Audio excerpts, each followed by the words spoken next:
കോട്ടയം നഗരസഭയുടെ 211 കോടി രൂപ കാണാനില്ല. ചെക്ക് വഴിയുള്ള വരവായി നഗരസഭാ രേഖകളിലുള്ള പണം ബാങ്ക് അക്കൗണ്ടുകളിൽ എത്തിയിട്ടില്ലെന്നാണ് ആരോപണം. ക്രമക്കേട് വിജിലൻസിന്റെ പരിശോധനയിൽ കണ്ടെത്തിയെന്നാണ് പ്രതിപക്ഷ ആരോപണം. നഗരസഭയുടെ 7 ബാങ്ക് അക്കൗണ്ടുകളിൽ നഗരസഭാ രേഖകൾ പ്രകാരം കാണേണ്ട പണമാണ് കാണാതായത്.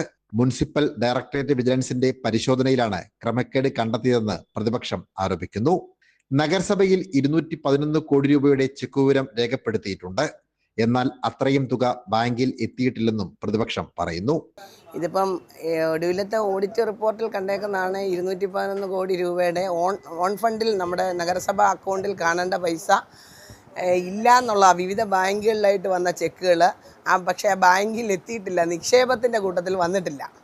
അത് എവിടെ പോയി എന്ന് ചോദിച്ചിട്ട് കൃത്യമായ ഒരു വിശദീകരണം തരാൻ നഗരസഭാ സെക്രട്ടറിക്കോ ചെയർപേഴ്സണോ കഴിയുന്നില്ല എന്നുള്ള വസ്തുത. ഇത്രയും വലിയ അഴിമതിയാണ്.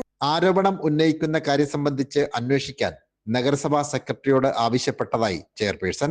ഇതിനെപ്പറ്റി ഉദ്യോഗസ്ഥ തലത്തിലോ ഓഡിറ്റ് തലത്തിലോ എനിക്ക് ഇതുവരെയും ഒരു വിവരവും ലഭിച്ചിട്ടില്ല.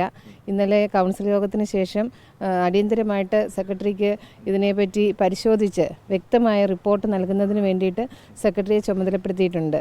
നഗരസഭയിലെ മുൻ ജീവനക്കാരൻ പെൻഷൻ ഫണ്ടിൽ നിന്നും 3.5 കോടി രൂപയോളം തട്ടിയെടുത്തിരുന്നു. ഇതു സംബന്ധിച്ച് അന്വേഷണം നടക്കുന്നതിനിടെയാണ് പുതിയ ആരോപണം ഉയർന്നിട്ടുള്ളത്. സനോജ് സുരേന്ദ്രൻ, കൈരളി ന്യൂസ്, കോട്ടയം.